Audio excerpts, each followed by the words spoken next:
안녕하십니까. 이성수의 증시 토크입니다. 자, 오늘 증시 토크 주제는요, 조금 불편한 주제를 준비했습니다. 제가 사실은 개인 투자자분들의 동학개미 운동, 이 부분에 대해서 매우 높게 생각하고 있기 때문에, 자, 오랫동안 시장에 계셨던 분들이 가끔씩, 조금 이런 이야기를 하시면은 좀 마음이 걸릴 때가 많았어요. 무슨 얘기냐면은, 개인 투자자분들의 비투 자금이 한 번씩 털려야지만 시장이 간다라는 좀 무서운 이야기를 하신 분들이 많이 계셨었습니다. 자, 그런데 그러한 상황이 아주 원치 않았지만 9월 말 10월 증시에서 나타났죠. 그런데 이 과정을 보면서 또다시 주식시장의 무서운 역사가 또다시 반복되는 것은 아닌가라는 안타까운 마음이 생깁니다. 주식시장, 불편한 진실입니다. 비투를 어느 정도 털어내야지 주식시장은 다시 움직입니다. 자, 이 진실에 대해서 오늘 증시 토크에서 이야기를 드리도록 하겠습니다. 자, 오늘도 구독, 좋아요 버튼과 함께 증시 토크 출발하도록 하겠습니다. 시작부터 좀 마음이 좀 많이 무겁습니다. 자, 올해 초 그리고 작년 말에 저의 증시 토크 유튜브 영상이라든가 칼럼에 달리는 댓글 중에 보면요, 가끔씩 이런 이야기들이 달리곤 했습니다.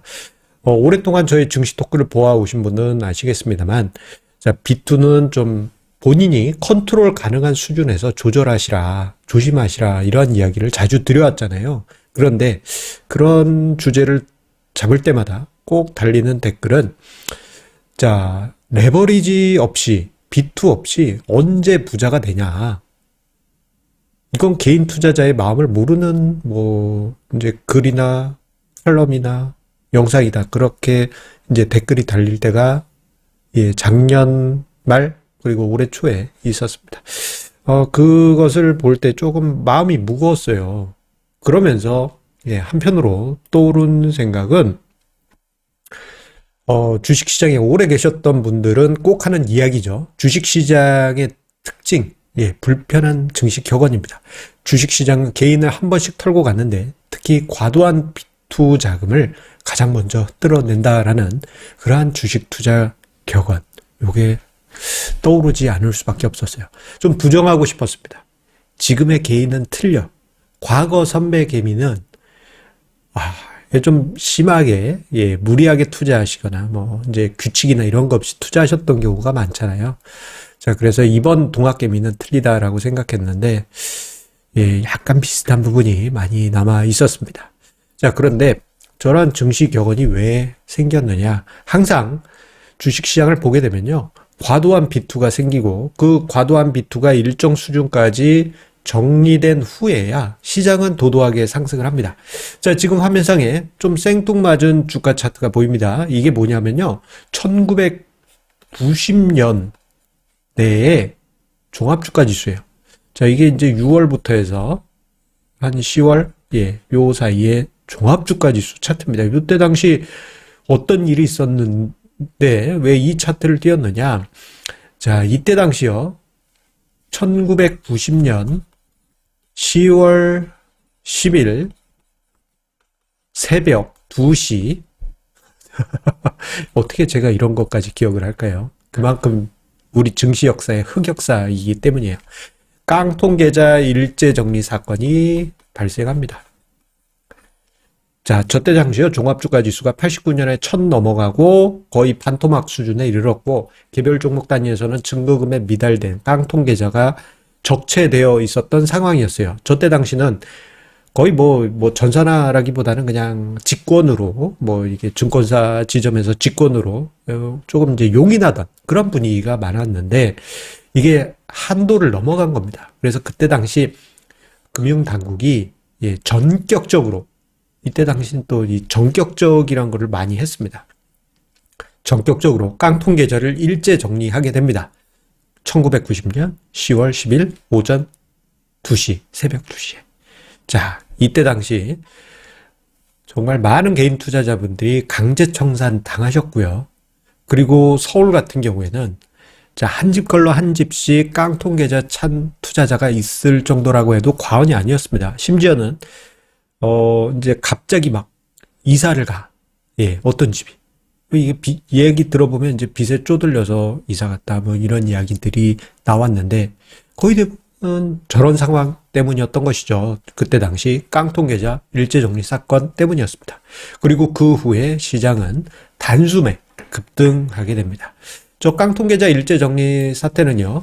90년으로 끝난 게 아니고 91, 92, 예, 순차적으로 이제 몇 번 더 진행이 됐었어요.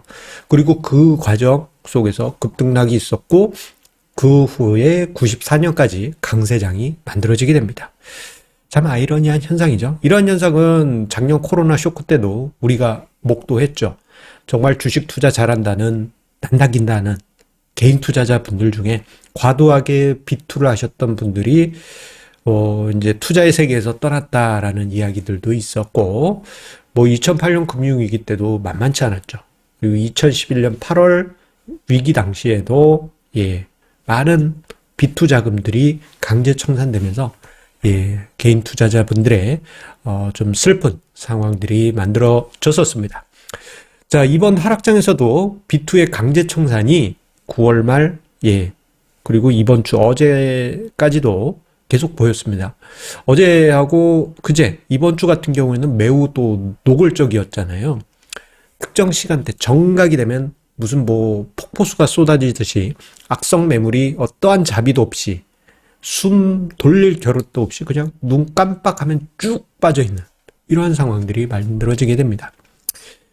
요 관련해 가지고 뭐 이제 뭐 매시 정각에 빠지는 게 저게 뭐 이제 꼭 그 어떤 비투 때문은 아니다라는 의견도 있었지만 보게 되면은 신용융자 요거 이제 아침 초반에 쏟아지고요. 아침 초반에 보면 어설프게 올랐다 쭉 빠졌잖아요. 그리고 CFD 관련한 강제청산, 그리고 선물 옵션 관련한 강제청산, 그리고 증권사에서 하는 게 아닌 예, 뭐 스탁론이라고 해가지고 주식 관련한 대출 있지 않습니까? 이것의 강제청산이 오후에 있고 그 외에 이제 순차적으로 이제 반대 매매 관련해서 마진콜 전화를 받게 되면은 장마감 직전 한 3시 정도의 개인 투자자의 예, 매도 물량 등등등 예. 이러한 현상들이 거의 매시 정각에 순차적으로 발생하면서 이번 주만 보더라도 어제와 그제 거의 매시 정각에 악성 매물이 쏟아지는 이러한 현상을 우리가 경험을 했습니다. 자, 이러한 반강제적인 강제 청산 속에서 비투가 개인 투자자분들이 원치 않지만 예, 청산되는 이러한 상황들이 만들어졌어요. 자, 제가 지난달부터 해서 증시 토크를 통해서 예탁금 대비 신용융자 비율을 자주 보여드려 왔습니다. 저 비율이 40%를 넘어가게 되면 40% 선을 넘어가게 되면 좀 무리한 수준이다라는 점을 이야기 드렸어요. 과거 2008년 금융위기 직전 그리고 2011년 8월 예, 유럽 및 미국 신용위기 직전 그리고 2018년 봄 예, 꼭 문제가 터지기 전에 40% 선을 넘어갔습니다. 이번에는 뭐 그때 당시처럼 깊이 들어간 건 아니지만 살짝 터치를 하면서 일정 부분 부담이 있었습니다. 자, 그나마 자 9월 말 10월 초 아직까지는 그 10월의 통계치가 매매된 부분에 대한 통계치가 아직은 들어온 것은 아닙니다만 9월 30일까지의 매매분이 이제 금융투자협회 통계 이제 신용융자로 잡혀 있어요. 자, 이것을 토대로 해서 계산해 보면 이게 34.5%까지는 낮아졌습니다. 그나마 다행이에요. 자, 그런데 아직까지는 긴장을 늦출 수는 없습니다. 자, 이 정도 선에서는 한 번 더 시장의 발작이 일어날 수 있는 여지가 충분합니다. 오늘 비록 시장이 반등하고는 있지만 예, 또 대외적인 악재가 발생하면 허무하게 어제와 그제 나타난 현상이 또다시 재현이 될 수가 있습니다. 자, 이게 이제 9월 30일 매매분으로 해서 계산된 이제 신용융자 예탁금 대비 신용융자 비율인데 이제 9월 30일 매매분이니까 이게 D 플러스 2일 결제를 감안하면 이게 이제 10월 5일에 발표된 10월 5일 기준에 10월 6일에 발표된 신용융자 자료입니다. 자, 그러면 저 자료에는 10월 1일, 10월 5일, 10월 6일께 반영이 안 됐어요. 그게 만약에 반영이 된다면 아마 10월 12일에 발표될 것 같은데요. 아마 30% 초반대까지 내려와 있지 않을까 싶습니다. 예. 그렇다 하더라도 좀 뭐랄까 마음 편하게 일단 요 정도 선에서는 B2가 충분히 가라앉았다라고 보기에는 약간은 애매한 부분이 있습니다. 그렇기 때문에 10월 증시에서 지금 이제 한 10 몇 거래일 남았습니까? 오늘이 7일이니까 14, 15. 한 15거래일 정도 남았어요. 그래서 요 기간 중에 한 번 정도 또 시장이 발작을 일으킬 수 있습니다. 자, 그런데 그 발작이 있을 때 우리가 두려워해야 할 것인가? 이 점을 좀 냉정하게 생각을 해보게 되면요. 좀 다른 관점을 찾아볼 수가 있습니다. 왜냐하면 최근에 시장에서 생존한 투자자분들, 자산 배분 전략을 취해서 현금을 가지고 계신 분들이나 혹은 아예 원래 이제 일정 부분 안전 자산을 가지고 계신 분들, 그리고 이런 분들도 있어요. 셀인메이 전략. 5월 달에 일단 주식시장 빠져나갔다가 11월쯤에 다시 들어와야지라고 투자하시는 그런 전략을 쓰시는 분들 같은 경우에 현금을 쥐고 있습니다. 일정 부분. 그리고 이 자금을 이분들이 지금 언제 집행할지 고심하고 있어요. 경우에 따라서는 어제와 오늘 사이에 조금씩 분할 매수하신 분들도 분명 계실 것입니다. 이 자금들이 들어올 때쯤 되면요.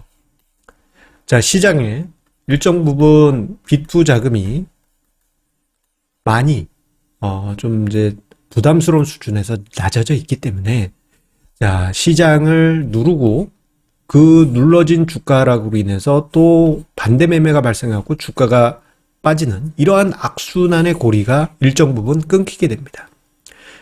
부담이 줄어들었다는 얘기죠. 이런 상황에서 저가 매수세 또는 이번에 하락장을 노리고 매수를 집행하는 투자 자금이 들어오게 된다면 시장은 다시금 제 갈 길을 가게 될 것이고요. 그리고 이번 하락장을 거치면서 시장에요. 그야말로 버려진 흑진주, 그냥 공짜로 막 버려진, 이렇게 싼 가격에 버려진 정말 좋은 종목들, 이거 좋은 종목이고 뭔가 재료 있고 실적도 좋고 한 종목인데 강제 청산 또는 B2 자금이 탈출하면서 던져진 그러한 자금들이 상당합니다. 그로 인해서 또 버려진 주식들이 상당해요. 그 주식들 어떻게 본다면 저런 자금들이 줍줍줍 하기 시작할 것이고요. 그리고 지금 시장에서 현금은 쥐고 있지 않더라도 어쨌거나 생존하신 분들은 그러한 종목들로 종목을 바꿀 수 있는 기회를 잡으실 수 있을 것입니다. 그래서 만약에 10월 증시 남은 기간에 또 한 번 발작이 있다면 이러한 중요한 계기로 삼아 보시는 것이 좋겠다. 저는 이러한 이야기를 드리고 싶습니다. 주식시장 9월 말부터 해서 이번 주 그리고 또 어쩌면 이제 또 10월 남은 기간 동안에 또 한 번씩 우리 소가리를 하게 할 수 있습니다만 시장은 좋은 종목을 좋은 가격에 다시 한번 우리에게 던져줬습니다. 작년 코로나 사태 때처럼 그렇게 아주 절대적으로 싼 수준은 아니더라도 좋은 가격에 들어왔어요. 이러한 종목들 우리가 포트폴리오에 담는다면 어떻게 보면 나중에 제값으로 갔을 때 큰 수익을 만들 수 있지 않을까요?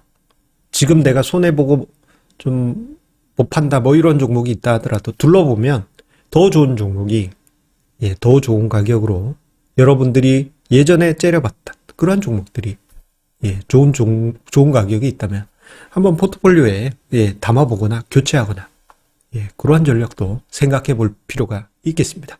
자, 여러분들 이러한 마음, 이러한 전략 생각하시면서요. 흔들리는 주식시장에서 성공 투자 이어가시기 바라겠습니다. 감사합니다.